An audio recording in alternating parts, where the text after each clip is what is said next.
voices, the voices, the voices, the voices, the voices, the voices, the voices, the voices, the voices, the voices. And why is that? See, and that the eternal question. And that's what I talked when people ask me what I do, what I did. And I said, well, and I came up with what I call the SPORTH method. So I'm going to regale you with this. I'll make it really short. It can go on for hours, so I won't make you guys suffer. SPORTH. So S is the skill. You need the skill to get in the door. So much like you said, you talked about these phenomenal, like the skill just opens the door to get you in. But you got to walk through, you got to show yourself, you got to do the whole thing. So you need the skill. That's the basic prerequisite. But you don't need phenomenal skill. You just need to be good enough, right? To good enough where people won't say, "Oh, they're terrible," where the majority of people won't say you're terrible, right? So you need the skill to get in the door. P, persistence. You have to remain persistent in your pursuit. What you do when you fall down, you get back up again. You will fall down a lot, and if you fall down and you stay down, then you're done, right? Right. So the only way not to achieve something is to quit trying. That's right. That's right. It ain't over until you quit. So P is that persistence. O is opportunity. And one of the things that I've learned is that opportunity isn't just what other people give you.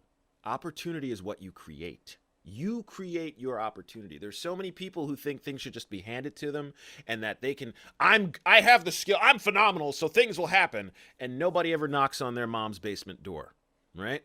So you have to go out and make your opportunities. You do. You have to be proactive in that, in constructing them and making the opportunities for yourself to utilize that skill and the persistence you've had. So skill, persistence. Every overnight star has been working for 10 or 15 years. That's right. Or more. That's right.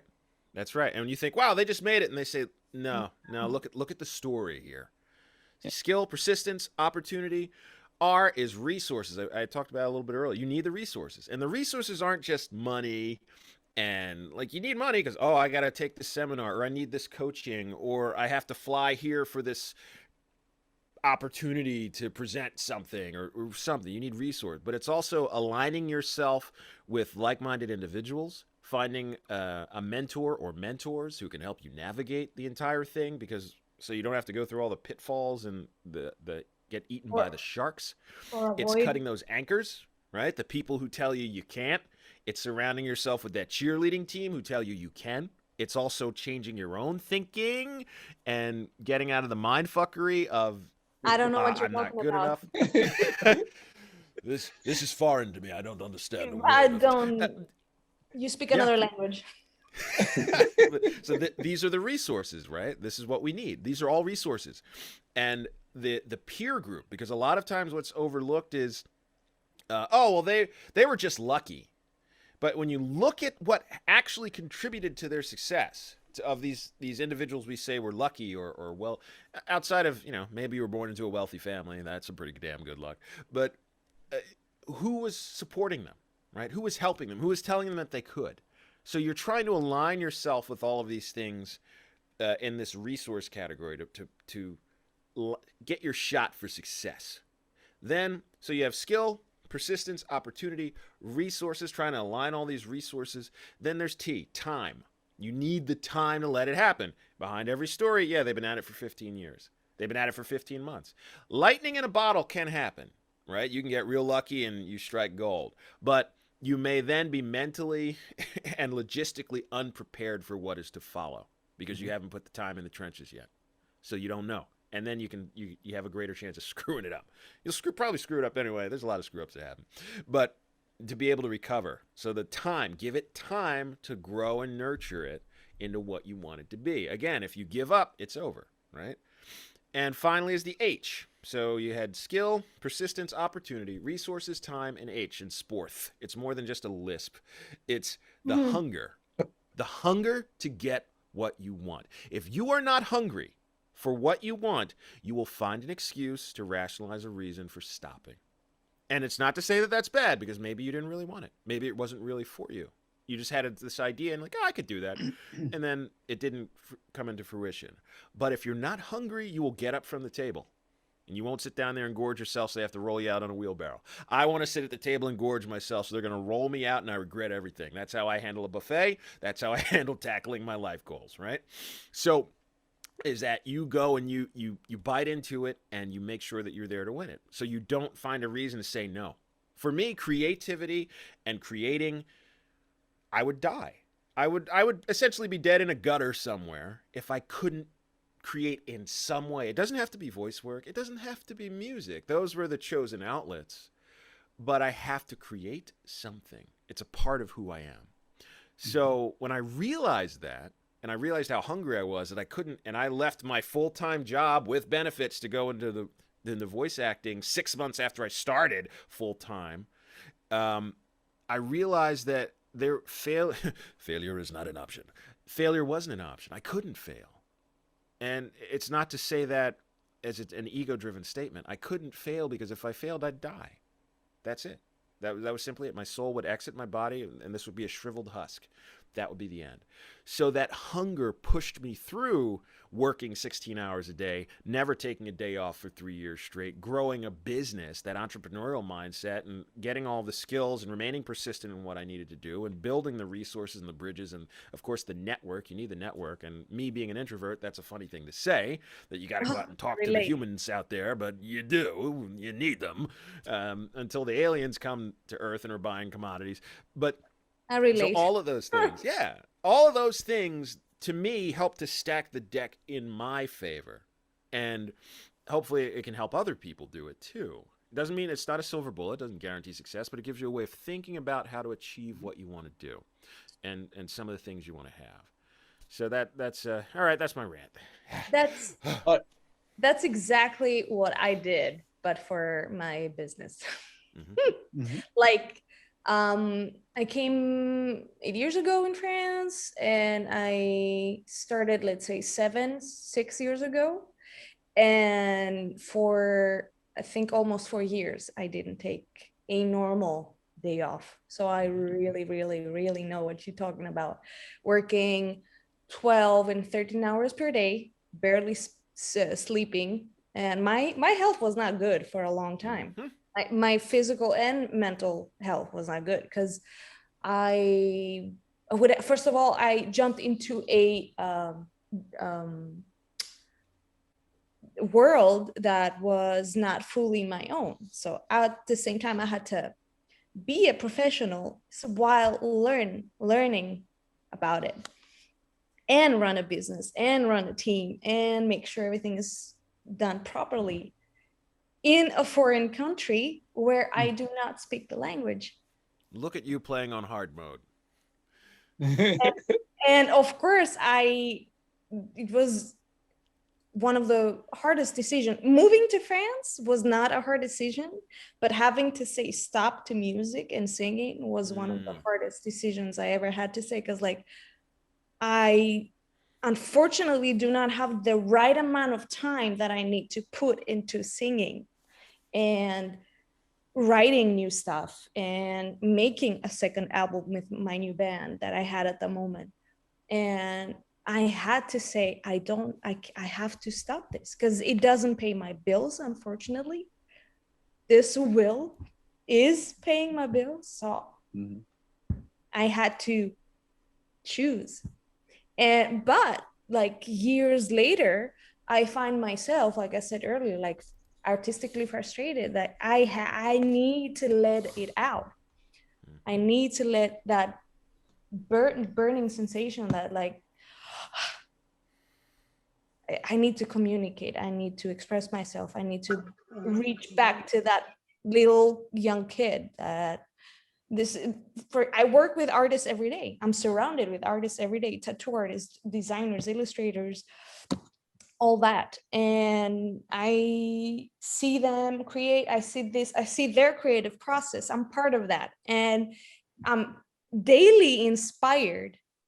And I'm like, my craft is sitting on a shelf and it's so damn frustrating. And that's why COVID, thank you, For some people, it's terrible. But business speaking, it is terrible. But on a more personal level, COVID did very good things for me. Like I got connected to it again, and I feel I'm starting over from zero at this age. Because I'm 35, by the way. Oh, you're older than me. so, respect. But yeah, I'm discovering again, and I like it. I like it. Yes, there's a lot of self-doubt that comes with it, because in a way, like I'm starting over. I'm doing like a reset. Okay, forget everything. Forget the past. It's hard because you're already wired and you have some programs already set in. But come on, let's do it.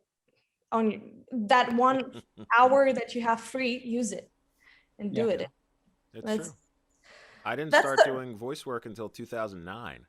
So it's never too late. When I was, like 13 or something.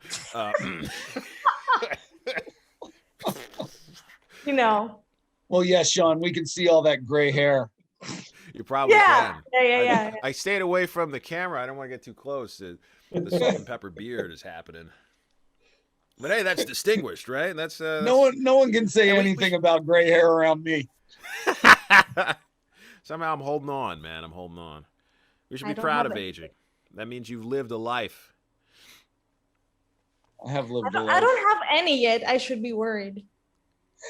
No, you shouldn't.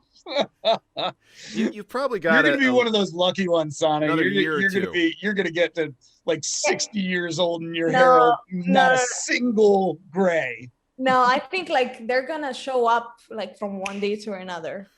Like we let you enjoy the color of your hair. Now, here's it. Get it. Oh, listen to you people talking about hair. My hair. Yeah, you see. Show you got it. You flaunt it. That's right. I'd have to basically turn around and show you my back. Actually used to. You remember me, Sean? I was always banging my head at shows when I had the long hair back in the day, and people would look, and so that I think was one of the huge differences between Europe and the United States. Metalheads in the States used to bang their heads and grow their hair long in the 80s. And then somewhere in the 90s, the shaved head thing became popular and no one was banging their head anymore. So then in the 2000s, when I put my first band together, I grew my hair long and I'd be out banging my head and everyone would be looking at me like I was crazy. And I'd turn and I'd stop and I go, I didn't grow it long not to use it. Damn. Exactly. Word. I can't hand bang anymore. I'll get it. I just. Yeah, it hurts my back. Nah, I get it right away. I went to see a show. I don't know. It was a couple of years ago, and I knew that things were different because I was just going to see some local bands, and I said, "Are there no seats in here? Can I not sit down?" That's how you know it's creeping up on you. And then you're like, wow, the show starts and you're like, this is really loud. And you're putting your earplugs and I always generally wore earplugs even when I was playing in the band because my hearing's an important one of my senses. But when you're starting to feel like just the old crusty curmudgeon on, like, oh, they're starting to pit. I better back up. And when you're at that point, you're well, I realized that for me it was different. It's not the show. I realized that I want to listen to slow, calming music. That's when I'm like, oh, that's different. That's new. Because usually I would listen to heavy power on, but suddenly I'm like the latest couple of years, the last 2 years, I'm like, maybe I need to take it down a notch. Like, let's put something for a nice mood, chill mood. And I'm like, that's new. I remember the thought of, I wish they would stop screaming at me when I was listening to music. And I said, all right, let me listen to something, something a little calmer. Just stop screaming at me all the time. That kind of stuff. I mean, don't get me wrong. Like, I still listen to really heavy music, but it's not as often as it once was. I find that to better suit my moods, I've definitely branched out, I guess, as I've matured.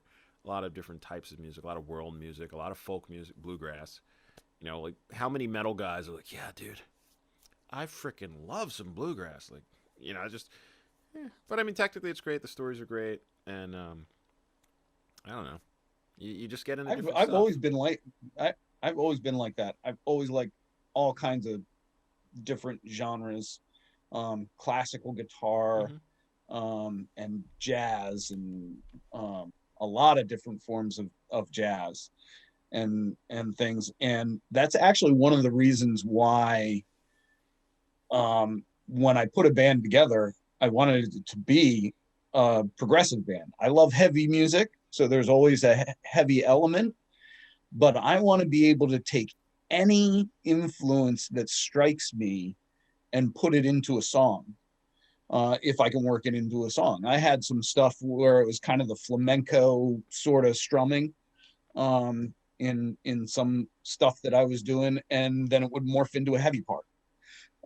And I just love those types of dynamics when you can work in so many different things, which is when I did the instrumentals, on Conscience Whispers.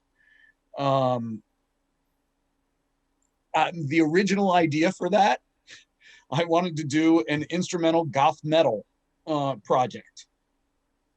And then I get through writing a couple of songs, and it turned it out to be this like dark, suspenseful soundtrack type stuff. And I was like, you know what though? That's cool. Because I could take those songs anywhere I want them to go.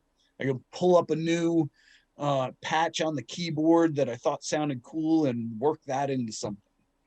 You know, sometimes it's that the creativity grabs me and takes me where it wants to go.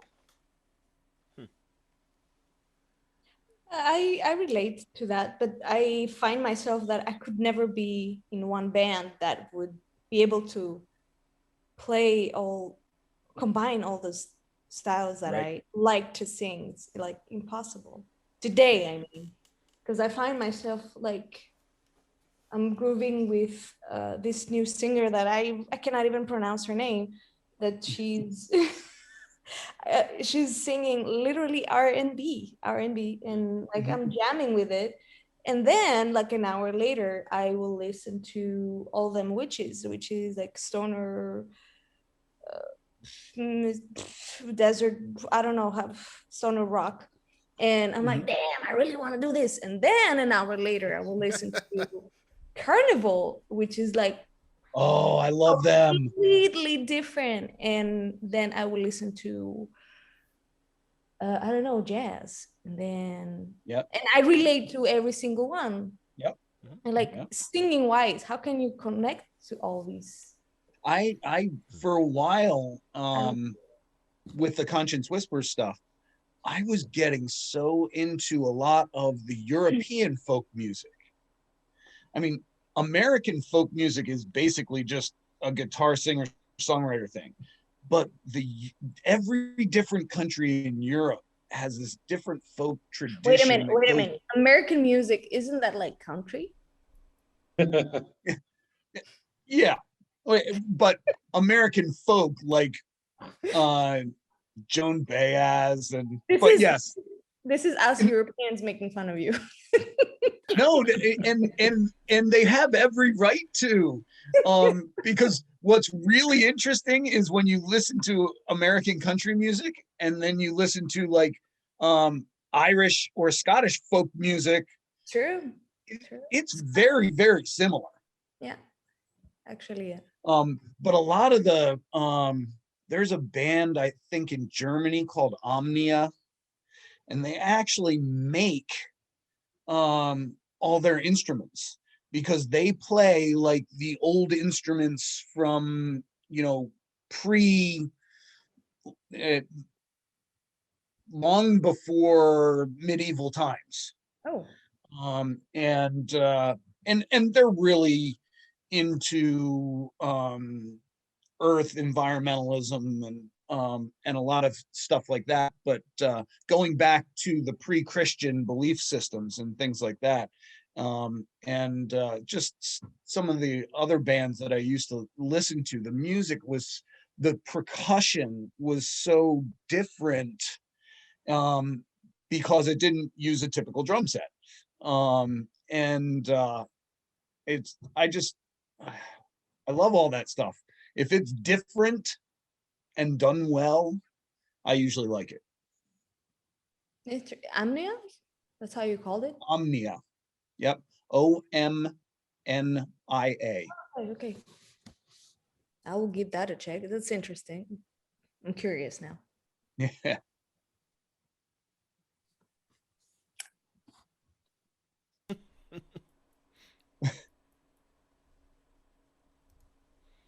Well,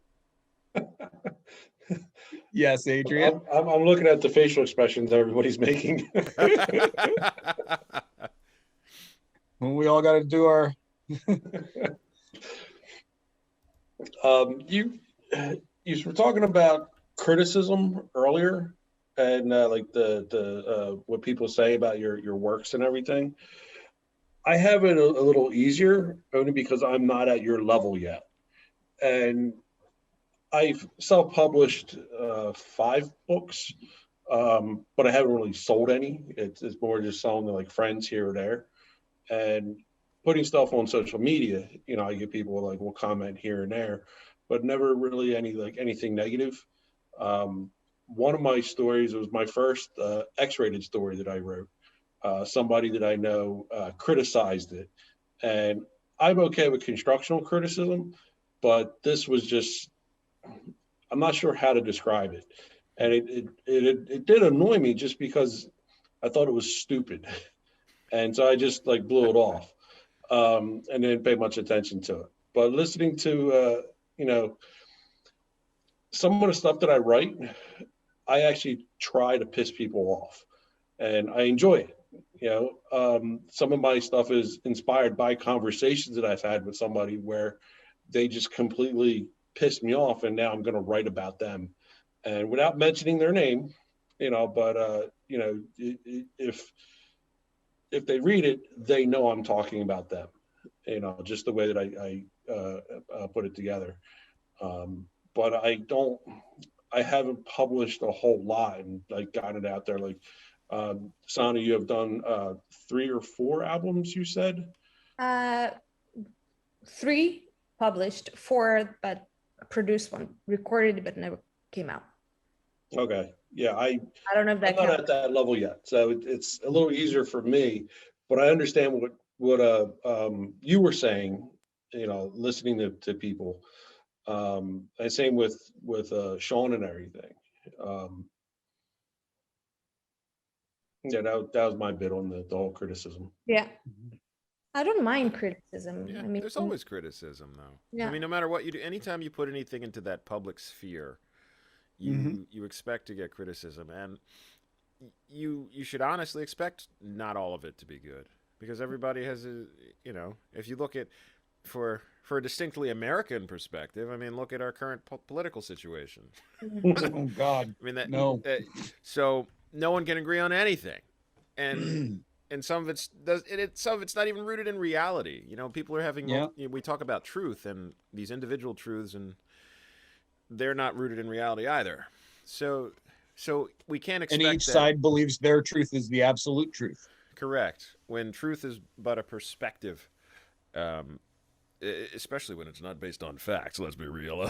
Yeah. But we have, you know, and then we expect something creative to come that we pull and construct from the ether, and then give form to in some way for people to digest, for them to like that too.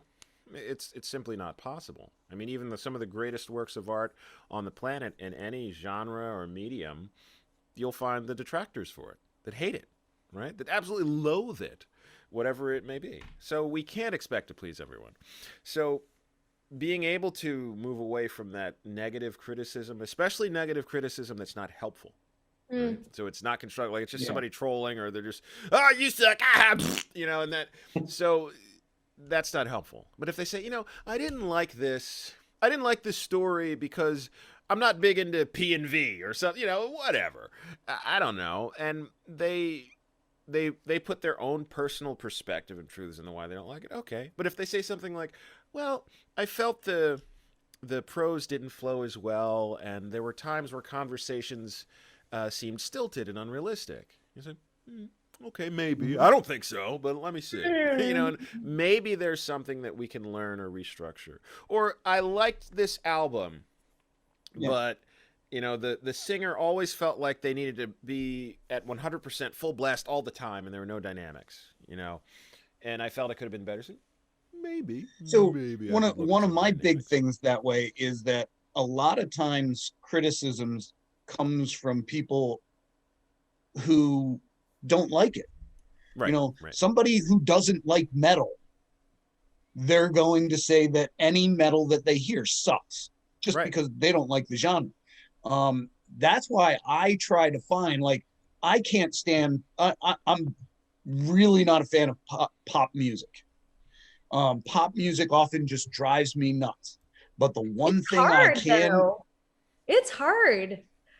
As a the entertaining part, I mean, like go on stage and dance while singing. I get well, that's impressive. The performances are impressive, but the one thing that I will give it is the songwriters that write pop are masters of melody, which is why those songs become popular. You can whistle them. They just don't leave your mind. And that takes a talent. Yeah. It's a talent. It's what you want, right? What's the intention for what you're looking for, right? Because some people don't like pop because they're cool hipsters, right? Everybody likes it, so I don't like it, right? Now I'm gonna blow your mind. Just between us, so don't tell anybody.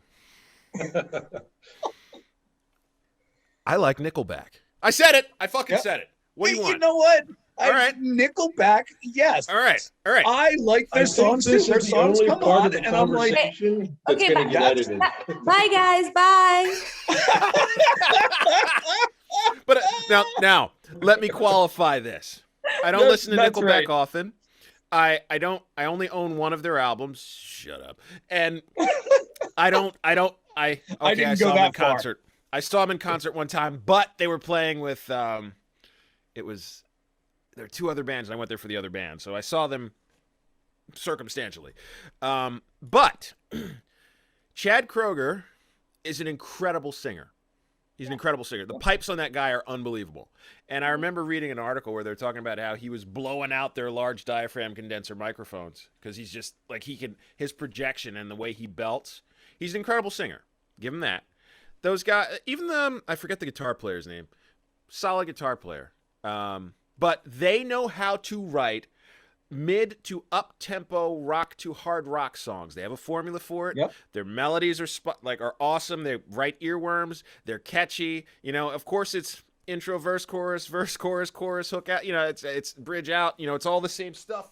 But what they do, whether you like what they do or not, they do it damn well. And it's like AC/DC, right? They do their thing really well. It's boring as hell. I love AC/DC. Don't get me wrong. And I give them credit where credit is due for what they do at the time they do it and what they ushered in. It's very boring now, of course, but it's AC/DC, so we give them a pass. But one AC/DC song. So when AC/DC comes on, it's like, yes, that's awesome. But if there's another one after that, no, that's all you need. Yeah, that's all you need. That's all I need. You know, and the first time I listened to AC/DC, I wondered why I was listening to AC/DC. It ain't breaking no new ground. I mean, they were trailblazing back then with what they did and the way they did it, and that's some rock and roll for you. Much like I'm not a big Stones fan. People are shocked to know I'm not real big into the Rolling Stones. There are a couple of their songs I really, really like, but they never really did it for me. Neither. know- And neither Beatles. I'm kind of right there with you. I am just killing myself because I said I like Nickelback and I said I don't really like the Beatles. I actually Technically, you didn't You say just you like destroyed your Nickelback because career. that got edited out. perfect. You just So yes, destroyed yes. your career. I agree with What? something that Sanna may or may not have said then. Yeah. Well, I Sean, res- I got you beat. I got you beat. I am like the only metalhead that doesn't like Black Sabbath, and I'm the only prog guy that doesn't like Pink Floyd. interesting. All right, that part's going to get edited out too. just save your life. I mean, but there are plenty of big bands that I don't like. But there's plenty of other bands. I mean, it's personal preference. But do I deny that the Beatles are one of the most, if not the most influential rock band Yeah. in the history of music? Yeah. No, they're amazing for that. They just never really. Some of their songs I really like, but as a whole, they never really did it for me. But that's okay. I respect and completely acknowledge their importance in the history of music and as a band. Absolutely. I'm not saying they're crap. I'm not saying they're junk. I'm just saying it never really did it for I me. understand that. I follow a lot of vocalists that, for example, I've seen 2 shows of Beyonce and Jessie J, and I do enjoy their music sometimes, not the whole thing, or I don't listen to it regularly, but it's very interesting to me to listen to what they're doing vocally, because they are great vocalists, and especially seeing what the notes they're singing and the runs they're doing while being on stage and wearing what they're wearing and having to do all those things. And I'm like, how is that fucking possible? Like standing up just like that and having to sing those notes, still it's a physical toll on myself. I cannot imagine what they're doing. And this is where the professionalism comes in, because they spend like 15 hours practicing every day to be able to do that. And for me, that's a great school as well. So yeah, sure.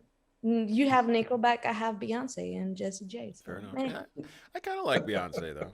And I mean, from the technical. Yeah.